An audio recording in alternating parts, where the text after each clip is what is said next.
ኣብ ወረዳ ኣጽቢ ጣብያ ቃል ኣመን ዝርከብ ገዳም ማርያም ዲቦ ንርከብ ካብ ሻርሻይ ክፍለ ዘመን ጀሚሩ መንፈሳዊ ኣገልግሎት እናሃበ ዝርከብ ዝገዳም ኣብ ውሽጡ ብዙሓት ጸጋታት ቱሪዝም ዝሓዘ ገዳም ምዃኑ ሊቃውንቲ እዚ ቤተክርስትያን ይገልጹ።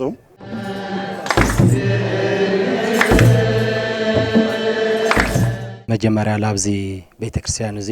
ንመጀመርያ ግዜ ታወት ሒዙ ዝመጸ ሆርየ ዝበሃል ካህን ካብ ኣክሱም ምዃኑ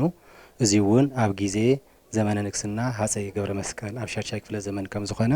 ኣብዛ ሕዚ ድርሳነ ጽዮን ኢሎም ላላለ ይኹነርኩም ኣባቴ መጽሓፍ ኣብ መጨረሻ ተጠቂሳ ትርከብ ማለት እዩ።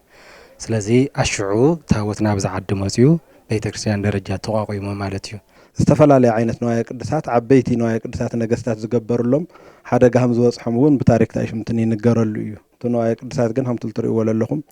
ለውዳሴ ኣምላክ መጽሓፈ ቅዳሴ ብብራና ከምኡውን ስንክሳር ወንጌል 4 ወንጌላውያን ታሽምትን እውን ኣሎ ድርሳነ ጽዮን እውን ኣሎ። ያው ተመሳቀል እዚኦም እንደገና ደግሞ ናይ ተአምርና ናይ አቦታት መነኮሳት ዝጥቀሙሎም ዝነበሩ ናይ ጥንቲ መሳቀል እዮም ማለት እዩ። ገዳም ማርያም ዲቦ ንመስሕብ ቱሪዝም ክውዕል ዘለዎ ጸገም መንገዲ ክፍትሕ ኣመንቲ ጸዊዖም ገዳም ዚስ ብዙሕ ልበሉ ነገራት ነይርዎ እዩ ግን ኣይተፈለጠቲ ቱሪስት ይኹን ሓደ ነገራት በቃ ከምዚ መጽኦም ትልክ ገብሩስ ይኻለቲ የተገበረላይ ቤተክርስትያኑ ዘይኾነስ ናይቲ ቦታ ምስሊ እውን ክትሪኦ ተለኻ ንቱሪዝም መስሕብ ክኾን ልግቦ እዩ። ተፈጥሮ ኣቀማምጡ ከተኣቱና ብዘሎት ኩሉ ገዳም ተተኽሉታቱ ምናምን ምሸሎ ንሱስ ክጉብነ ዝግቦ እዩ። ናይ ተወለድቲ ስራሕ ከዓ ክንዲ ናይ መንግስቲ ስለለ ይኸውን ኣብ መንገዲ መንግስቲ ትኹረት ትገብረሉ እንደሊ ኣተሓባባሪ ከይዲ ስራሕ ባህልን ቱሪዝምን ወረዳ ኣጽቢ ኣይተ ብርሃነ ትኩወት ብግዲኦም ቅርስታት እቲ ወረዳ ምልላይ ከም ዝስራሕ ይረድኡ። ዲቦ ጉልህ ለብሎ ፈሳውነቱ ጽኢሉ ትናይ ኢኮ ቱሪዝም ስራሕትና ምቹው ይገብሮ ማለት ኣብዚ ወረዳ እዚ ከባቢ 28 ይውቅር ኣብያተ ክርስቲያን ኣለዎ ማለት እዚኦም ልበጻሕቲ ዓድን ልበጻሕቲ ደገን ንምልላይ ከም ወረዳ ታይና ንሰርሕ ለና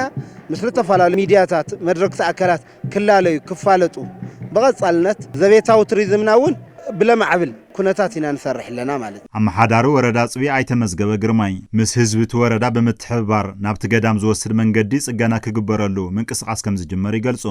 ምስ ዝተፈላለዩ ኣካላት ምስ ተወለድቲ ምስ ማሕበረሰብ ምስ ገዳማውያን ውዚ ለለው ኣብ ደገ ለለው ተኣሳሲርካ እቲ ናይ ማይ ጸገም ንምፍታሕ እውን ናይ ዝተፈላለዩ መጽናዕታት ላተኻይደ እዩ ዝርከብ ሕዚ ማለት እዩ። እዚ ናይ መንገዲ እውን ብኸይዲ ናይ ምትዕርራይ ስራሕ እዚ እውን ምስ ማሕበረሰብ ምስ ተወለድቲ ከም ወረዳ እውን ቀጻል ሆነ ስራሕ ለምስራሕ እውን ሓቢርና ምሶም ኮይና ንምስራሕ እውን ንምድላውና ለለና ሓላፊ ቢሮ ባህልን ቱሪዝምን ትግራይ ኣይተደሩስ ጎደም ገዳም ማርያም ዲቦ ሓዊሱም ካልኦት ኣብቲ ወረዳ ዘለዉ ገዳማት በመስሕብ ቱሪዝም ናብ ቁጠባዊ ረብሓ ንምቕያር እቲ ቢሮ ብትኹረት ከም ዝሰርሕ ይገልጹ። ቢሮ ባህልን ቱሪዝምን ትግራይ ማርያም ዲቦ መስሕብ ቱሪዝም ንምግባርን ኣብዚ ዝርከቡ ሃፍተ ገነት ንማሕበረሰብ ዓለም ብምልላይ ናብ ቁጠባዊ ረብሓ ንምቕያር ምስ ወረዳ ኣጽቢ ምስ ኦርቶዶክስ ቤተክርስቲያን መንበረ ሰላማ ምስ ካልኦት ዝምልከቶም ኣካላት ብምትሕባር ትኹረት ብምሃብ ክሰርሕ እዩ። ካብ ከተማ ኣጽቢ እንዳስላሴ ንኣንፈት ምብራቕ ኣስታት 12 ኪሎ ሜትሮ ርሒቑም ኣብ ጣብያ ቃል ኣመን ዝርከብ እቲ ገዳም በብዓመቱ ሰነ 21 ብዝተፈላለዩ ሃይማኖታውን ባህላውን ምድላዋት ከም ዝኽበር ድማ ንምፍላጥ ተኻኢሉ